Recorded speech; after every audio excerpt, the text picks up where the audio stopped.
अस्सलामुअलैकुम, मेरा नाम मोहम्मद शुएब है और आप देख रहे हैं शेबी बिटकॉइन यूट्यूब चैनल। आज के दिन मेरा टॉपिक क्रिप्टो मार्केट की अपडेट देना है, बिटकॉइन और इथेरियम का एनालिसिस करना है और टॉप गेनर पर बात करेंगे कि आज का टॉप गेनर कौन है। और मार्केट जो है अच्छा खासा पंप किया है कल के दिन से मार्केट ने, और बिटकॉइन ने ऑलमोस्ट अपना जो है 29,000 का एरिया जो है टच कर लिया है। अगर बिटकॉइन के 24 आवर के लो की बात करें तो बिटकॉइन जो है 26,668 के करीब ट्रेड कर रहा था और उसके बाद इसने ऑलमोस्ट 28,900 का एरिया लगाया है, जो कि 24 घंटे का 6% का जो है हमारे पास पंप बन रहा है। अलबत्ता उसके अकॉर्डिंग जो है हमारे पास अल्ट कॉइन में इतना ज़्यादा वॉल्यूम और इतना ज़्यादा पंप नज़र नहीं आया। 2%, 5%, 6% या 10% इस तरह हमारे पास जो है टॉप क्रिप्टो प्रोजेक्ट जो है वो परफॉर्म करते नज़र आ रहे हैं। और यहाँ पर अगर देखें तो हमें टॉप गेनर्स में 40 नंबर वाला कॉइन नज़र आ रहा है, STX। इसका कल भी मैंने आपको एनालिसिस करके दिया था कि ये जो है किस तरह से हमारे पास टॉप गेनर में शामिल है। कल भी ये शामिल था और आज भी यही शामिल है। बाकी इससे ऊपर 39 प्रोजेक्ट है हमारे पास जो कि थोड़ा बहुत ही पंप कर रहे हैं, उनमें इतना ज़्यादा वॉल्यूम नहीं आया और जिनमें से अक्सर जो है हमारे पास सिक्योरिटी डिक्लेयर है सिक्योरिटी एंड एक्सचेंज कमीशन के पास। और यहाँ पर BTC की बात करते हैं। BTC का ये वाला चार्ट जो है अब फाइनली हमारा टारगेट अचीव हो चुका है, यहाँ मैग्नेट से लेकर हैमर तक। और यहाँ पर अगर मैं अपनी वीडियोस दिखाऊँ आपको तो यहाँ पर मेरी वीडियोस चेक करें। इसी चार्ट पर मैंने आपको वीडियोस बनाकर दिखाई थी। एक ये वाली वीडियो थी, ये थी हमारे पास 12 जून को, फिर 14 जून को भी यही बना कर दी, फिर मैंने आपको 15 जून को और उसके बाद 17 जून और 16 जून को भी यही मैंने आपसे डिस्कस किया और उसके अलावा कल के दिन भी मैंने आपको यही बात बताई थी। तो फाइनली जिस टारगेट को मैं जो है अचीव करना चाह रहा था यहाँ से, वो यहाँ पर हमारा टारगेट अचीव हो चुका है। और यहाँ पर अगर हम बात करें तो ऑलमोस्ट 17 से 18% का हमारे पास ये पंप बन रहा है। और इसके अलावा यहाँ पर हमने हैमर लगाया था कि यहाँ से हम शॉर्ट की पोजीशन ले सकते हैं। तो शॉर्ट की पोजीशन हमारी नहीं बन रही क्योंकि यहाँ पर जो है ये हमारे दिए गए एरिया से गैप साइड पर चला गया है। लेकिन अभी भी हम जो है शॉर्ट की पोजीशन जो है वो एक्सपेक्ट कर रहे हैं।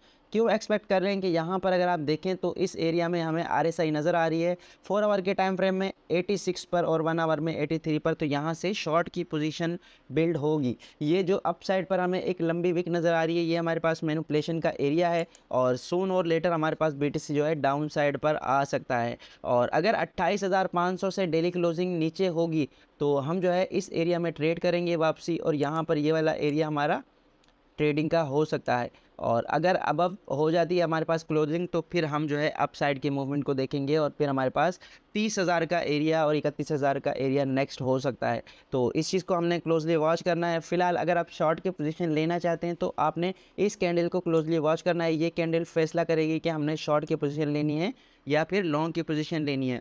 और फिलहाल अगर बात करें तो अकॉर्डिंग टू हमारे पास फिबोनाची टूल के हिसाब से एक शॉर्ट की पोजीशन हमारे पास बनती है और एग्जैक्टली हमारा जो गोल्डन रेशो आ रहा है वो यहाँ पर आ रहा है 26,500 पर। तो हो सकता है कि ये यहाँ से डाउन साइड पर आए और रिटेस्ट लेने के बाद फिर ऊपर जाए, क्योंकि 15% के पंप पर BTC ने ज़रा सी भी डाउन साइड पर जो है अपनी करेक्शन नहीं ली है। तो जितने भी जिन लोगों ने यहाँ से बाय किया था और यहाँ से बाय किया था वो अभी प्रॉफिट में बैठे हैं और उन्होंने अभी तक टेक प्रॉफिट नहीं किया।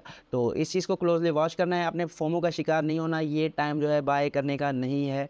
जब मैं आपसे यहाँ पर जो है रोज़ आपको बता रहा था कि भाई यहाँ बाय करो, यहाँ बाय करो, बाय करो, बाय करो, तो जिन्होंने बाय किया होगा उन्होंने फ़ायदा उठाया होगा। और BTC की डोमिनेंस की बात करते हैं। BTC की डोमिनेंस भी मुसलसल इंक्रीज़ होती जा रही है और अपने ऑलमोस्ट इसने 700-800 दिनों का ये लेवल था उसको ब्रेक कर दिया है। और अब अप साइड पर अगर देखें तो यहाँ पर हमारे पास ये 200 एक्सपोनेंशियल मूविंग एवरेज है जो इसको रेजिस्ट कर रही है 52% पर, और ये अपने 51% के एरिया पर चल रहा है। तो हो सकता है 1% और इसको पंप मिले और यहाँ पर इसे स्ट्रॉन्ग रिजेक्शन मिले, तो हमने इस चीज़ को देखना है। और बिटकॉइन की हॉल्विंग करीब आ रही है और साथ ही बड़े बड़े इंस्टीट्यूशनल इन्वेस्टर जो है बिटकॉइन में इंटर हो रहे हैं। तो इस चीज़ का जो है बहुत ज़्यादा फ़र्क पड़ रहा है BTC पर। तो यहाँ पर जो है हमारे पास ओवर बॉट की रेंज में नज़र आ रही है बिटकॉइन की डोमिनेंस, तो सून और लेटर इसे भी डाउन साइड पर आना चाहिए। और यहाँ पर बात करते हैं CME गैप की। सारे के सारे CME गैप मैं आपसे डेली डिस्कस करता रहा हूँ। यहाँ पर ये वाला CME गैप था, तब भी मैंने डिस्कस किया, ये वाला था तब भी डिस्कस किया, और साथ ही ये वाला भी मैं आपसे डिस्कस करता रहा हूँ कि ये वाला भी हमारे पास सून और लेटर फिल होगा। तो यहाँ पर जो है हमारे पास बिटकॉइन का CME गैप फिल होने वाला है। सिर्फ ये वाला जो एरिया है, ये अपसाइड पर ये वाला एरिया हमारे पास रह गया है CME गैप का फिल होने वाला। तो ये भी हमारे पास 29,500 के करीब फिल हो रहा है, तो हो सकता है कि ये भी फिल करें और उसके बाद जो है हमारे पास नेक्स्ट मूव नज़र आए। और अगर मैं आपको बताऊं तो हमारे पास नेक्स्ट जो CME गैप मौजूद है, एक हमारा 35,000 के करीब है, वो तो हमारा 2022 का गैप है। और हमारे पास डाउन साइड पर अभी का गैप है ऑलमोस्ट 3-4 महीने का, वो जो है हमारे पास 20,000 की रेंज में है। तो ये 2 CME गैप है हमारे पास। इसमें BTC को कहाँ पर जाना चाहिए ये BTC डिसाइड करेगा और BTC के इन्वेस्टर डिसाइड करेंगे, लेकिन मैं आपको एज अ नॉलेज पर्पस ये बता रहा हूँ कि हमारे पास CME गैप कहाँ पर है। और इथीरियम की बात करते हैं। इथीरियम की ये ट्रेंड लाइन मैंने आपसे ड्रॉ करके बताई थी, और पहला एरिया हमारा ये वाला था। ये वाला एरिया इसने कल ब्रेक कर दिया और इससे अप साइड पर अब ये अपनी इस ट्रेंड लाइन को रिटेस्ट कर रहा है, और ये ट्रेंड लाइन भी इसके लिए स्ट्रॉन्ग रिजेक्शन का बाइस बनेगी, क्योंकि यहाँ पर भी 2, 3 और 4 बार जो है इसे बार बार रिटेस्ट मिला है और उसके बाद ये डाउन साइड पर गया है। तो अब अगेन इसने अपनी इस वाली रेंज को जो है स्ट्रांगली ब्रेक कर लिया है। ये स्ट्रांग रेंज भी इसे ब्रेक करना बहुत ज़रूरी थी। अब जब तक इस ट्रेंड लाइन से अब ये ब्रेक नहीं होता और अब ये ट्रेड नहीं होता इस तरह से, तो फिर हमारे पास जो है नेक्स्ट मूव देखने को नहीं मिलेगा। तो ज़रूरी है कि इथेरियम इस रेंज को ब्रेक करे, उसके बाद ही हम नेक्स्ट मूव देखेंगे और फिर नेक्स्ट एरियाज भी डिसाइड करेंगे इथेरियम के। और कॉइन मार्केट कैप पर टॉप गेनर्स में कल के दिन मेरे ख्याल में STX आ रहा था और आज के दिन CFX है। और CFX जो है हमारे पास चाइनीज़ नैरेटिव का कॉइन है, और प्रीवियस डेज़ में मैंने इसकी आपसे थोड़ी बहुत डिस्कशन भी की थी जब ये अच्छा खासा पंप कर रहा था।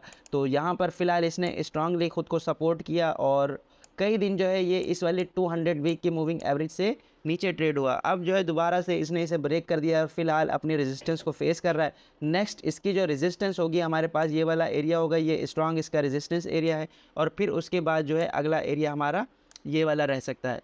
तो CFX भी अच्छा कॉइन है, लेकिन फ़िलहाल ये भी हमारे पास ओवरबॉट की कंडीशन में है। तो फ़िलहाल आपने मार्केट में एंट्री नहीं लेनी, फ़िलहाल सिर्फ मार्केट को वॉच करें।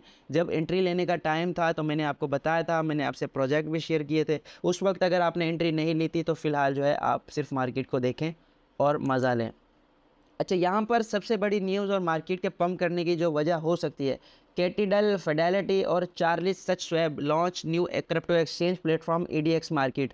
तो इन्होंने जो है नया क्रिप्टो एक्सचेंज लॉन्च किया है, और ये बड़े बड़े इंस्टीट्यूशनल सरमायादार हैं और बड़े बड़े एसेट मैनेजमेंट कंपनियां हैं जिनके पास बिलियंस ऑफ डॉलर मौजूद है। तो जब इन्होंने एक्सचेंज लॉन्च किया है तो ये जो है एक्सट्रीम फोमो का शिकार कर रहे हैं। और इसके अलावा इन्होंने जो लॉन्च किया है क्रिप्टो एक्सचेंज, तो इन्होंने जो है बिटकॉइन की, इथेरियम की और बिटकॉइन कैश की, और इसके अलावा जो 1-2 कमोडिटी तस्वुर किए जाते हैं क्रिप्टो प्रोजेक्ट, उनको जो है ट्रेडिंग के लिए यहाँ पर जो है अवेलेबल है इनके पास। तो सून और लेटर जब ये मार्केट मज़ीद ग्रो करेगी और थोड़ा प्रेशर कम होगा SEC का, तो और प्रोजेक्ट भी इनके ऊपर लिस्टेड होंगे, और जो प्रोजेक्ट इनके पास लिस्टेड होगा तो उसमें अच्छा खासा बूम आ सकता है। और यहाँ पर जो है ग्रे स्केल के BTC की बात करते हैं, तो ग्रे स्केल का BTC भी जब से ब्लैक रॉक ने फाइल किया है अपना बिटकॉइन ETF, और उसके अलावा फिडेलिटी ने, और इसके अलावा कई और इंस्टीट्यूशन हैं जो बिटकॉइन का ETF लेना चाहते हैं। तो जब से ETF की हाइव बनी है तो यहाँ पर जो है ग्रे स्केल के पास ऑलरेडी बिटकॉइन का ट्रस्ट मौजूद है। तो यहाँ पर इसने ऑलमोस्ट 38 से 40% का पंप किया है सिर्फ 2 हफ्ते में। तो ये अच्छा खासा पंप है, और अगर मज़ीद हाई बनती है तो ग्रे स्केल का बिटकॉइन जो है और ज़्यादा पंप करेगा। तो ये थी आज की वीडियो। उम्मीद है कि आज की वीडियो भी आपके लिए इन्फॉर्मेटिव रही होगी। मिलते हैं अपनी नेक्स्ट वीडियो में। अल्लाह हाफिज़।